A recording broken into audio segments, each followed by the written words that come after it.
Esta mañana tengo un pequeño mensaje que compartir con ustedes, aunque ya estamos, ¿qué día soy? 15, 16, 17, 18, bueno, un poquito perdido. Es 18, llevamos 18 años, 18 días dentro del año. Ya pasaron más de 2 semanas, casi 3, pero relativamente vamos comenzando el año. Todavía algunas personas están, quizá si tienen vacaciones prolongadas como ahorita yo las tengo, todavía estamos reajustándonos para comenzar el año. Las escuelas van empezando hace poco sus ciclos escolares, algunas empresas todavía están en detalles de los cierres que hicieron la vez pasada, el año pasado.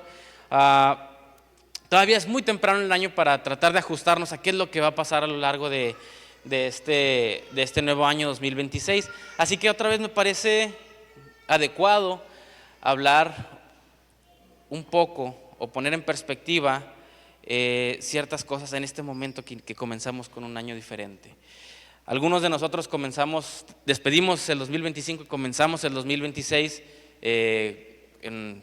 con una cena, con la familia, en oración, quizá algunos de fiesta, quizá algunos riéndose, algunos otros todavía, aunque ya no dejan, todavía ahí prendiendo algún cohete que otro, perdió una lucecita de bengala o algo así. Quizá lo iniciamos muy felices, quizá lo iniciamos con los famosos propósitos de Año Nuevo y que sabemos que para mitad de febrero ya nadie los cumple, pero todos de alguna manera, creo que lo general o la tendencia es decir, vamos a empezar con ánimo el siguiente año, vamos a poner de nuestra parte para lograr aquello que queremos cumplir. De hecho, para el día 2 o el día 3 de enero ya hay gente en el gimnasio, ya hay gente corriendo, ya hay gente trepando cerros, como el hermano Pablo. Él, antes de que se pusiera de moda, él es el trepacerros oficial. Todos los sábados allá va. Si alguien tiene ganas de hacer ejercicio, se lo puede topar allá trepando el cerro y comiendo en el camino seguramente. Probablemente hay cosas que queremos arrancar motivados. Tratamos usualmente de hacer como un punto de corte cuando cerramos un año y tratamos de terminar con aquello que no creemos que funciona hacia adelante, con aquello que no funciona con nuestros nuevos objetivos, aquello que no nos gustó, aquello que es doloroso. Tratamos siempre como de alguna manera dar un cierre, terminar con eso y comenzar con nuevas metas, comenzar con algo que sea motivante, con algo que nos rete, con algo con nuevas cosas, algo quizá tú este año tienes planeado, quieres un carro nuevo porque ya te dio mucha lata el que tienes, quizá quieres una casa nueva, quizá estás intentando estudiar un grado académico, quizá algo de una relación con tu pareja, con tus hijos, no sé, usualmente hacemos este punto de corte, intentamos comenzar con cosas nuevas, pero quizá, como mucha gente, tu año no está empezando como tú desearías. Quizá tu año lo estás empezando con cosas inconclusas que te hubiera encantado cerrar el diciembre pasado. Quizá tu año está empezando con algún diagnóstico que no es favorable. Quizá tu año está empezando con un problema con alguna amistad, con tu esposo, con tu esposa, con tus hijos, con temas económicos, donde mientras estaban todos en la fiesta tú estás sonriendo, pero sabes que estás hasta acá, hasta el cuello con el tema del dinero. Quizá, no sé, puedes tal vez no estar empezando el año de la mejor manera como tú quisieras estarlo comenzando. Te encantaría haber hecho corte y ahí se quedaron los problemas y estoy empezando algo nuevo, algo diferente, pero la verdad es que traemos arrastrando. Que se diga en el calendario 25 o diga 26, no hace que los problemas se queden ahí. Quizá ya pasaste una crisis y muy bien, ya no estás en ese punto, pero traes rezagos que se tienen que resolver, que no se pueden quedar así, que no los puedes ignorar. Hay un elefante en la habitación que tienes que tratar, no puedes simplemente ignorarlo. No sé si es tu caso, y pueden ser cosas muy graves, como pueden ser cosas muy sencillas, como que no te han dado el empleo que tú quieres. Pero si ese es tu caso, el tema de hoy creo que es para ti. Hay un dicho popular que dice que lo que mal empieza,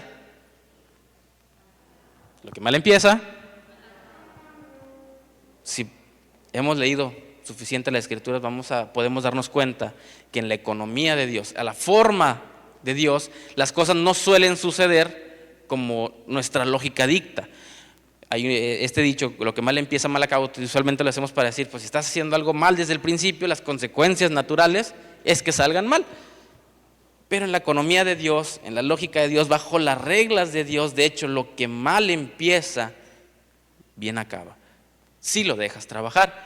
Y de hecho vamos a hablar, aquí decidí titular el tema así, lo que mal empieza, bien acaba. Y si acabas de ver al monito por ahí con una túnica de colores, probablemente ya sabes de qué vamos a hablar el día de hoy.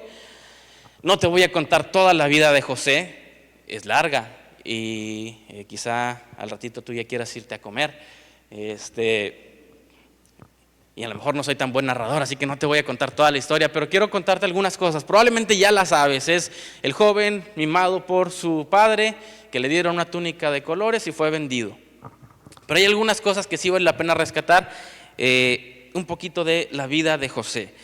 José, si recordamos un poco quién es su papá y qué hizo para estar con la mujer que amaba, nos vamos a acordar que él trabajó 7 años por la mujer que amaba, gratis para su suegro, y todos los hombres de aquí dicen amén, que trabajen por mi hija 7 años de gratis. Pero el suegro lo engaña y le da por esposa a la hermana mayor. Entonces trabaja otros 7 años gratis por la mujer que él amaba, por Raquel. Su padre, Jacob, no puede tener hijos, no puede procrear hijos con su amada. Tiene hijos con su otra esposa, que es Lea, tiene hijos con concubinas, pero no logra concebir un hijo hasta su vejez con su amada esposa. Y es precisamente el primer hijo que tiene es José. Entonces, él es el hijo de la mujer por la que trabajó 14 años, por la que tanto amaba, por la que tanto añoraba. Entonces, de entrada es un hijo consentido, porque es de la esposa que él quería.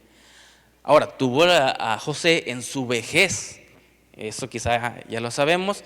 Todos los que son abuelitos de aquí, es más, todos los que somos, los que tenemos hijos y vemos a nuestros papás en plan de abuelitos, van a coincidir conmigo que esas personas que fueron nuestros papás no son las mismas personas que son los abuelitos, no son para nada, son bien pasalones. Antier fue, creo ayer, no sé, estábamos comiendo, estábamos con mis papás comiendo, eso fue hace poco, y estábamos ahí, y algo le dijimos a Luna, Luna, deja ahí, y no hizo caso, Luna, deja ahí, y voltea papá, Luna, deja ahí porque te vas a lastimar, te vas a manchar, y le digo, no, conmigo era deja ahí porque obedeces y punto. No te voy a explicar nada, obedeces y se acabó.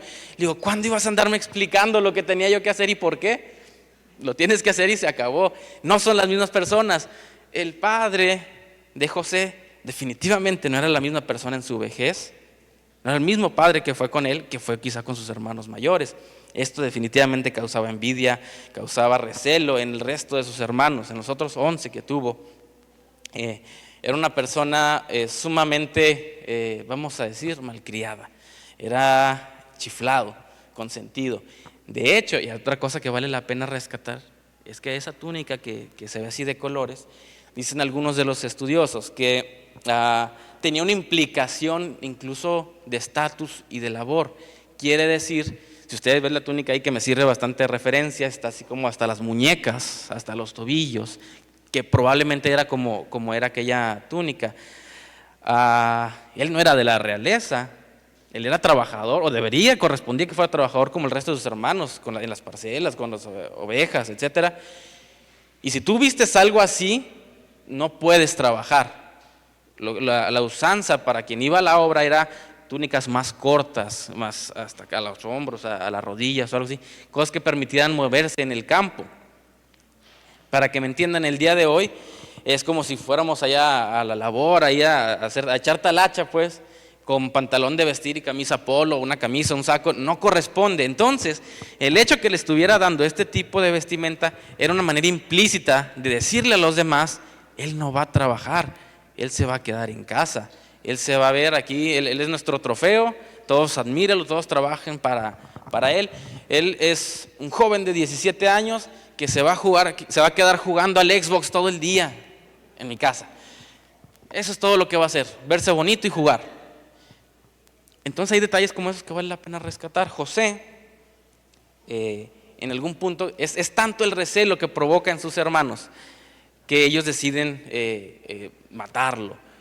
Su hermano mayor, el hermano del año, la persona que se lleva el trofeo, el premio a ser el excelente hermano, dice: no lo maten, de perdido vamos a aventarle un pozo. Dice: bueno, muchas gracias. Interviene por él, no lo matan, pero sí lo avientan en una cisterna. En este momento es interesante ver, o hay detalles ahí, cuando se ponen, uno puede estudiar o leer o aprender un poquito, que desde el momento que viene, ellos planean de una manera violenta, agresiva, sin misericordia, a agredir a su hermano menor. De tal manera que no es solo que llega y le quitan la túnica y lo avientan al pozo. Llega, incluso probablemente, como cualquiera que haya estado, nadie de aquí, otros que han estado en peleas y que se han peleado con otras personas, que se han hecho de palabras, nadie de aquí, todos son bien cristianos, nadie se ha peleado. Pero otras personas, cuando se pelean, la pelea no empieza a los golpes, empieza con una mirada, empieza con levantando el cuello, empieza con un empujón de hombro, empieza con agresiones verbales. Probablemente, esto fue lo que pasó cuando estudiamos el texto, que empieza la agresión verbal, empieza a decirle cosas, a insultarlo.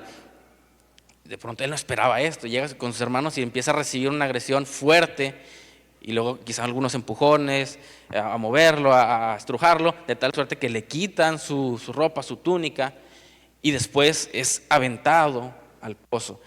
Al momento quizá de una pelea verbal, todavía es algo que se puede desescalar, todavía es algo que puede de alguna manera resolverse sin llegar a los golpes, a la agresión. Quizá estaba sacado de onda, estaba asustado José, pero no estaba tal vez dimensionando en lo que iba a terminar ese encuentro.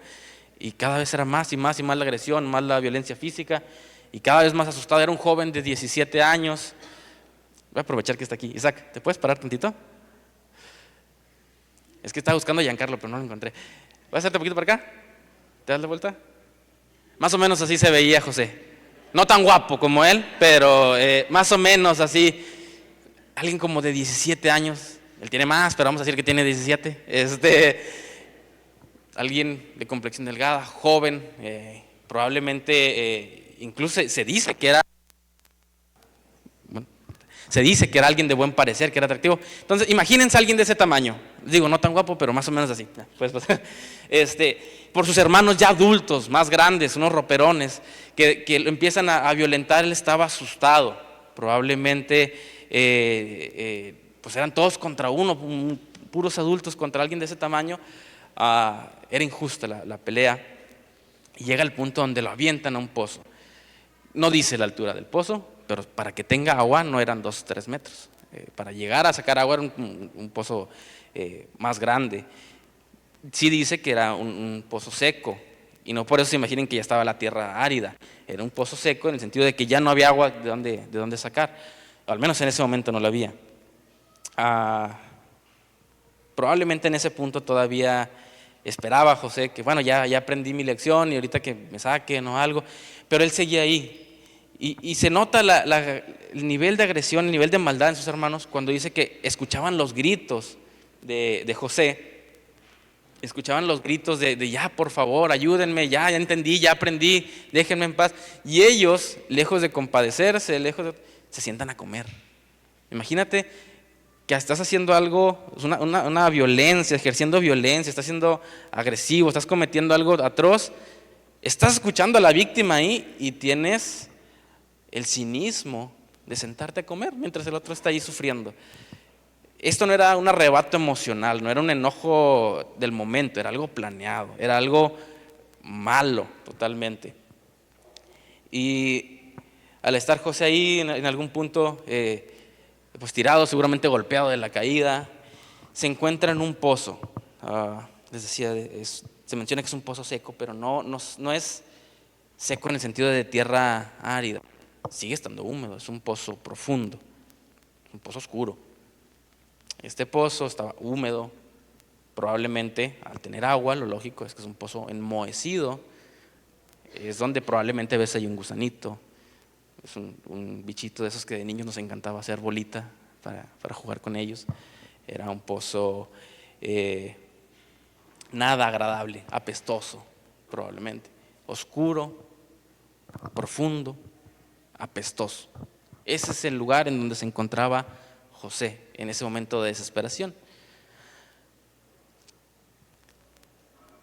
A veces suena parecido a unas cosas que pasamos nosotros, y no estoy hablando de pozos físicos, pero en ese momento se encontraba ahí.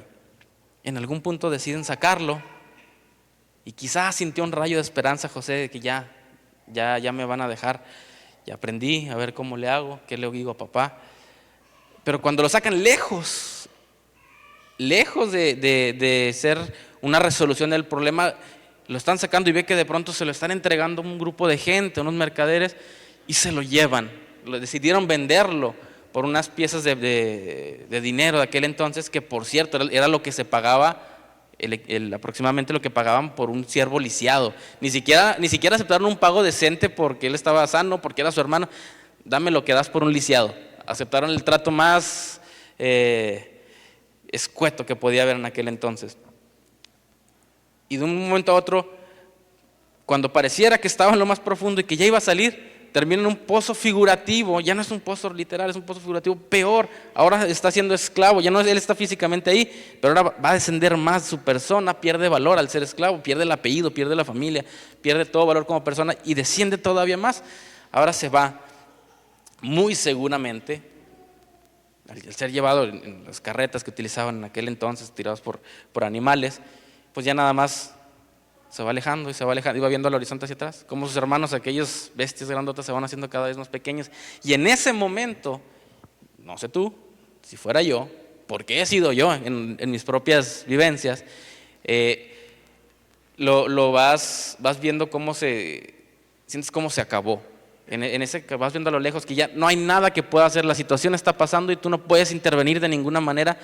Nada más ves allá a lo lejos cómo se van dando las cosas y tú no puedes hacer nada. Muy probablemente José, como cualquier otro humano, hubiera sentido a sus 17 años que su vida se terminó.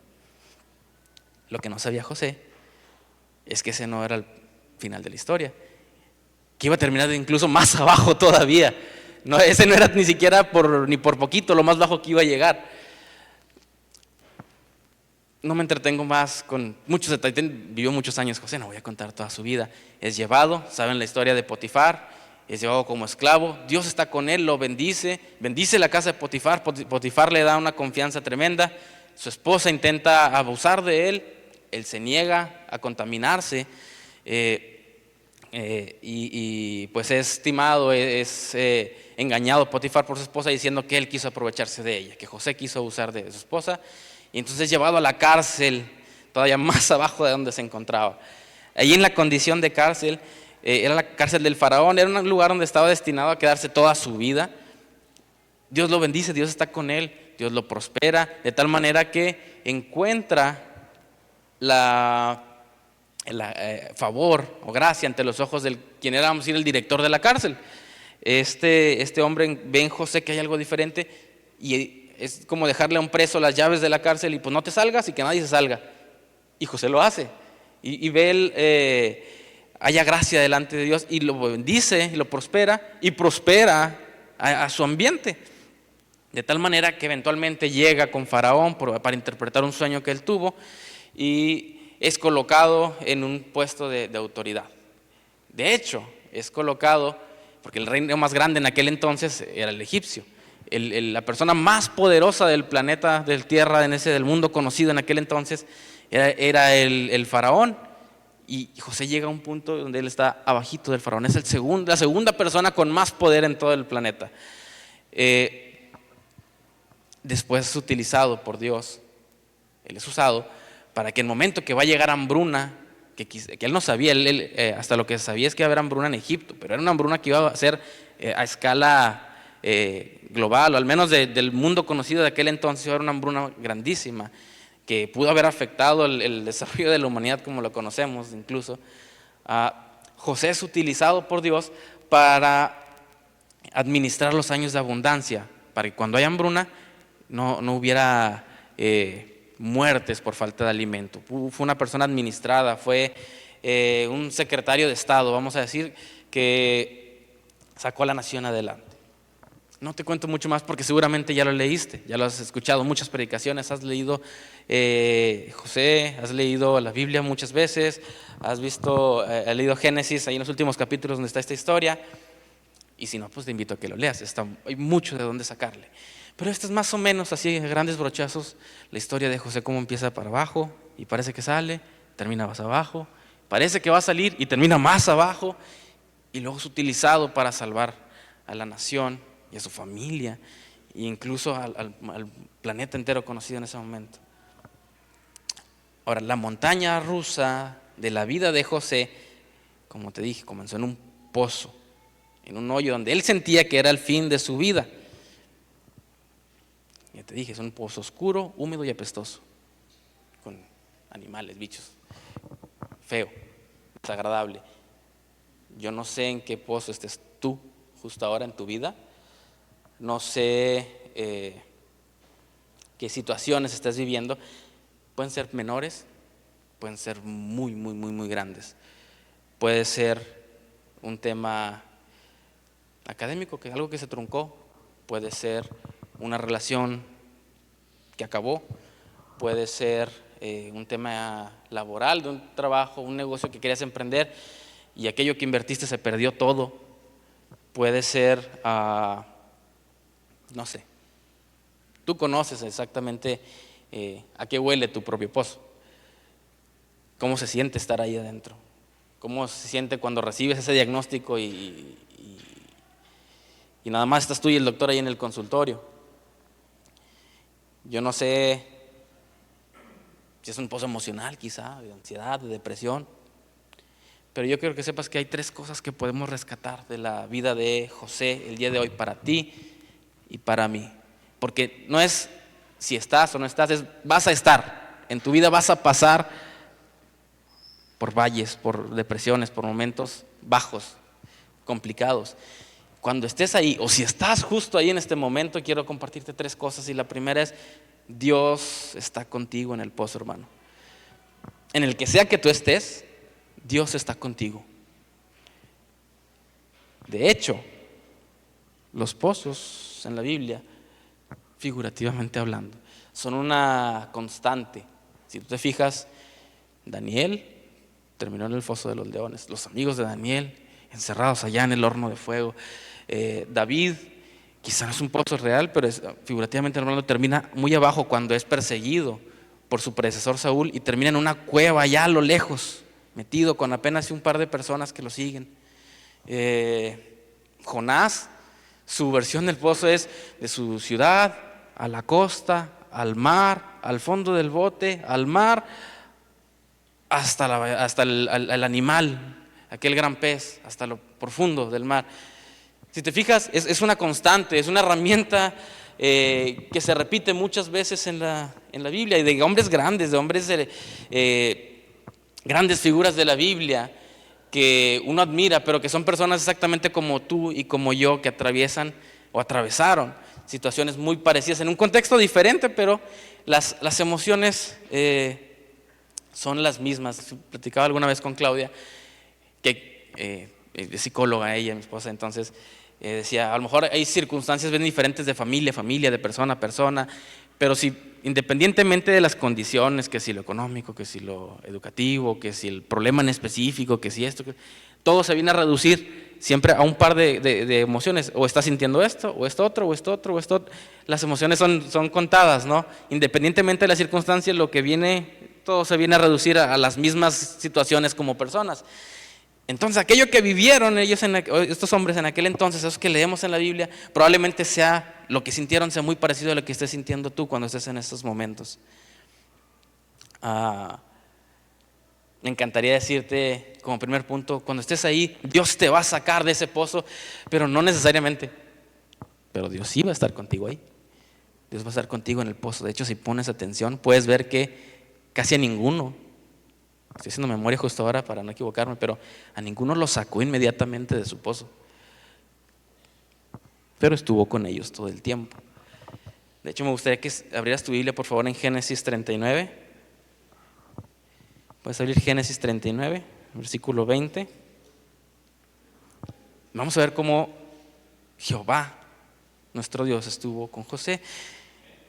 De Génesis 39, vamos a leerlo rápido, yo lo leo, tú síguelo con tu vista. Génesis 39, versículo 20, dice: y tomó su amo a José y lo puso en la cárcel, donde estaban los presos del rey, y estuvo allí en la cárcel. Pero Jehová estaba con José y le extendió su misericordia y le dio gracia en los ojos del jefe de la cárcel. Vamos a brincar al 23, el 22 dice que el jefe de la cárcel entregó a mano de José el cuidado de todos los presos que había en la prisión. Todo lo que se hacía ahí, él lo hacía. Y dice el 23, y no necesitaba atenderle al jefe de la cárcel cosa alguna de las que estaban al cuidado de José, porque Jehová estaba con él, y lo que él hacía, Jehová lo prosperaba. Hermano, Dios está contigo en ese pozo donde parece que nadie más entiende lo que tú estás viviendo. Porque de hecho probablemente por más que se lo cuentes a tu hermano que está a un lado, a tu esposo, a tu esposa, que si se viene se lo cuentas al pastor, se lo cuentas al psicólogo, quizá podemos comprender todos los demás más o menos algo en base a nuestra experiencia, en base a nuestro conocimiento, pero nadie sabe exactamente, ni nadie va a entender exactamente eso que tú estás sintiendo, más que Dios y tú. Y Dios va a estar ahí contigo. El rey David lo sabía cuando escribe precisamente en esta cueva el Salmo 23. Y creo que ya se lo han dicho suficientes veces aquí, esa inflexión que hace en el lenguaje el Salmo 23. Cuando dice: Él, Jehová es mi pastor, nada me faltará, en lugares dedicados pastos, Él me pastoreará, Él confortará mi alma, Él me guiará por sendas de justicia por amor de su nombre. Cuando ande en valle de sombra de muerte, no temeré mal alguno, porque tú estarás conmigo. No Él, tú. Cuando estés en ese problema, Él está aquí contigo. Es un Dios personal que está ahí en medio del problema junto contigo. Quizá, hermano, Dios no va a sacarte rápido de esa situación, pero definitivamente va a estar contigo. A Dios le encantan los procesos largos. ¿Cuántos años preparó a Noé para construir esa arca? ¿Te acuerdas cuántos años tenía? ¿Te acuerdas de los 80 años de Moisés preparándose para sacar a liberar a su pueblo? Jesús mismo, 30 años en este planeta Tierra para un ministerio de 3 años. Son procesos largos. Quizá a nosotros se nos hace largo una eternidad cuando estamos pasando algo difícil, pero a Dios le encantan los procesos que a nosotros nos parecen largos. Pero en el pozo que estés, hermano, Dios va a estar contigo. Te paso un versículo, te lo dejo para cuando estés ahí. Puedes abrir Isaías 43. Isaías 43, versículo 2, por favor. Ese te lo voy a dejar para cuando tú te encuentres ahí, o si tú te encuentras ahí justo ahora. Es una herramienta que la puedas sacar de tu caja de herramientas para cuando tú estés pasando por eso. Este es un versículo que es de Dios a través del profeta para su nación, para Israel en aquel momento, para su pueblo. Nosotros somos ahora su pueblo, entonces esta palabra que es para su nación es para ti, para mí. Dice: cuando pases por las aguas, yo estaré contigo. Y si por los ríos, no te negarán. Cuando pases por el fuego, no te quemarás, ni la llama arderá en ti. Porque yo, Jehová, Dios tuyo, el Santo de Israel, soy tu Salvador. Cuando estés pasando por algo así, márcalo ahí, doble la página, pon un separador, anótalo en tu teléfono, saca este versículo. Dios va a estar contigo, no te vas a ahogar en las aguas, no te vas a quemar en el fuego, lo vas a atravesar, no vas a salir rápido, pero Dios va a estar contigo en el proceso. Hay otra cosa que podemos aprender: Dios está contigo y Dios puede bendecirte y puede prosperarte. Esa es la segunda cosa que quiero que aprendas. Dios puede bendecirte y Dios puede prosperarte ahí donde estás. No te va a sacar para luego bendecirte y prosperarte. Ya pasé la prueba y ahora sí vienen bendiciones. No, ahí donde estás, Dios te va a bendecir y Dios te va a prosperar. En medio de ese conflicto, en medio de esa pelea, en medio de esa depresión, en medio de ese diagnóstico, ahí, justamente ahí, Dios va a prosperarte. Como podemos ver a lo largo de la historia de José, te invito a que la vuelvas a leer. Hay una frase o una idea que se repite constantemente, que incluso se repite con otros hombres de Dios, sí, y los más veían que Jehová estaba con él y Dios lo bendecía y lo prosperaba. Y eso se repite una vez y otra vez. Y cada vez que va descendiendo a situaciones más difíciles, vuelve a decir lo mismo. Y si algo se repite en la Biblia, te paso el dato, cuando algo es muy repetitivo, es para que pares las antenitas y veas, aquí me está diciendo algo de Dios a través de su palabra. Y Dios está diciendo que Dios puede bendecirte y prosperarte ahí. Los demás notaban rápidamente la presencia de Jehová en la vida de José. José prosperaba en absolutamente todo lo que hacía. Y Dios, José tiene la oportunidad de no solo ser bendecido, sino no estar pleno él en Dios, sino de traer bendición, derramar bendición a los que están alrededor de él. Donde quiera que se encuentra, la gente alrededor es bendecida a través de la vida de José. Hermano, Dios puede prosperar tu vida, Dios puede bendecir tu vida, y Dios puede prosperar y bendecir la vida de otros alrededor, que están alrededor de ti, a través de tu situación que estás viviendo. Quizá el problema es económico, no tienes muchos recursos, estás batallando, te has endeudado, no sé. Pero en ese problema Dios puede prosperarte. Me va a dar mucho dinero, no, pero te va a dar una unidad familiar, quizá el apoyo de tu esposa, el apoyo de tu esposo que no tenías antes, y esa es la oportunidad donde lo vas a sentir. Y vas a tener una bendición, una prosperidad en amor como pareja, como esposos. Quizá, no sé, es un tema legal grande, pero en ese momento, cuando todos se echan para atrás, vas a poder ser bendecido y prosperado en ver quiénes son tus amistades que se quedan contigo, que están ahí, que dan la cara por ti. No sé, quizá es un diagnóstico, quizás es lo más difícil, que lo que sea que estás pasando. Imagínate eso que más te duele o que más te dolió. Quizás es la oportunidad en la que tú vas a poder ver a ese Dios que predica aquí el hermano Alfredo, ese Dios que ves en la Biblia, ese Dios que no lo vas a ver allá, el Dios que nos imaginamos así grandote, como Santa Claus, casi barbón, y en el Olimpo. Vas a ver a Dios aquí cara a cara. Cuando ande en valle de sombra de muerte, no temeré mal alguno, porque tú estarás conmigo. Lo vas a ver cara a cara en esa situación. Quizás la bendición que vas a tener es experimentar a Dios por una ocasión diferente aquí, personal, contigo, atravesando eso. Y quizá ni siquiera es tu vida, hermano, la que va a ser el objetivo. Hay que a veces ver un poquito más allá de nuestras propias narices. Quizá está bendiciendo a tus hijos. ¿Qué te parece algo así? Te lo planteo a los que son papás, mamás. Si tú supieras por adelantado que tu hijo en 20 años, en 15 años, en 30, no sé, va a pasar por una situación de divorcio, por una situación donde esté endeudadísimo hasta arriba, en una situación donde hicieron un fraude y quedó en bancarrota, donde, no sé, imagínate tú la peor que se te ocurra.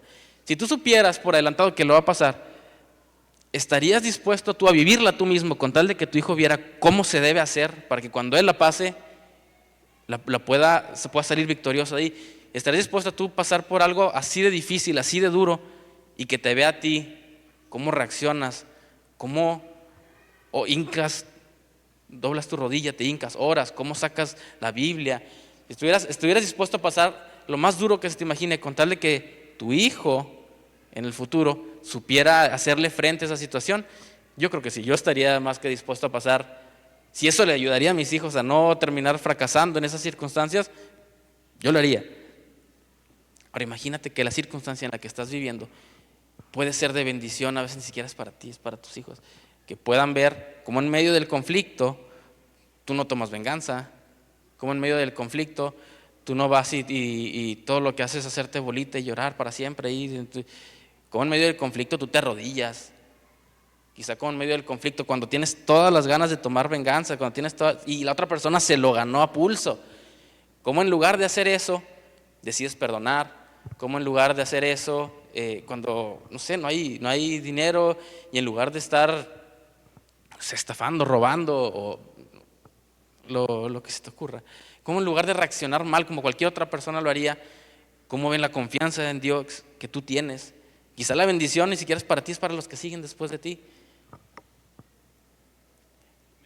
Dios puede usarte, hermano, Dios puede bendecirte, Dios puede prosperarte a ti y a los que tienes alrededor. Que si el ejemplo no es para ti, no es para tus hijos, es para el hermano que tienes ahí a un lado, que ve, oye, el hermano, ¿y cómo le hace? Y cuando él pase por eso, yo me quiero acercar con él porque él puede darme un consejo. Él atravesó y salió victorioso de eso. Hermano, eso que estás pasando, ese pozo oscuro, húmedo, apestoso que estás viviendo, que pudiste ya vivir, quizás de bendición para el que tienes a un lado. Te animo, hermano, que no lo sientas como el final del camino, es quizá apenas el comienzo de una historia más grande. Dios está contigo, Dios puede bendecirte, prosperarte ahí. No seas de los que dicen, no, cuando salga, voy a hacer. Pasa. Hay un proceso que se llama duelo, tiene varias etapas. Negación, la ira, negociación, etcétera, etcétera. Hay una que los hospitales están llenos de gente arrodillada en los hospitales. Dios, si tú me la salvas, yo voy a dedicarte a esto, yo me voy a dedicarte, yo voy a orar. Si tú lo curas, Padre, yo voy a hacer esto. ¿Y por qué no lo haces ya? Cuando tú me des esto, no, ahí en el problema es cuando tienes que hacerlo, no después. Ahí Dios puede bendecirte, Dios puede prosperarte, no afuera. Ya cuando, es más, para que salgas tuviste que haber hecho eso. Hermanos, Dios está contigo, Dios puede bendecirte y prosperarte. Y tercero, es un mensaje creo que algo breve, Dios puede usarte. En medio de la circunstancia en la que estás, Dios puede usarte.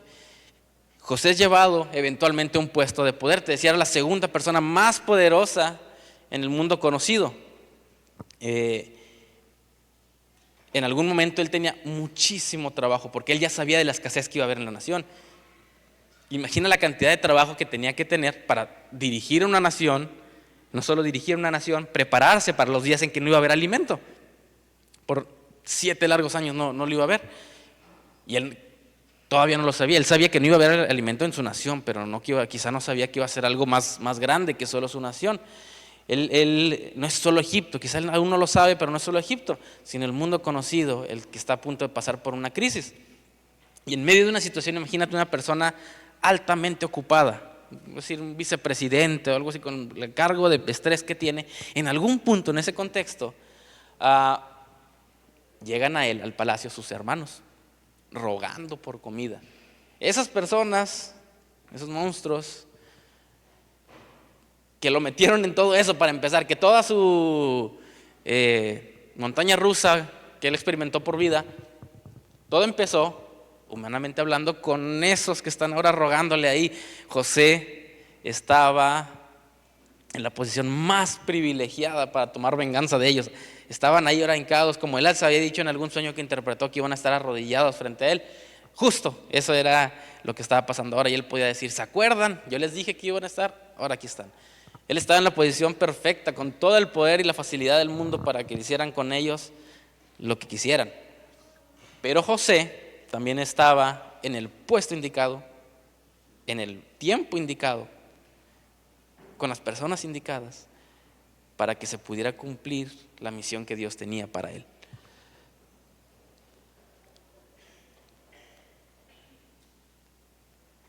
Hasta pareciera que de pronto eso que vivimos, ese pozo que él atravesó en su vida, donde él pensaba que se acababa su vida, de José, era el punto de partida, de preparación para ese momento crítico. Quizá lo más feo para José era cuando fue traicionado, cuando volvió a ser traicionado, cuando llegó a la cárcel. Pero si prestas un poco de atención a la narrativa, el momento crítico era ahí, cuando él tenía que tomar, cuando el conflicto no era grande, no eran los golpes, cuando el conflicto era acá adentro. ¿Qué voy a hacer ahí ahora que ya tengo la oportunidad? Cuando era una decisión moral, cuando era una decisión espiritual, ¿qué vas a hacer? Donde se probó realmente, es ahí el clímax, es en ese momento. Quizá ese pozo que estás viviendo, que tú piensas que es lo peor de tu vida, no es el momento crucial de tu historia de vida.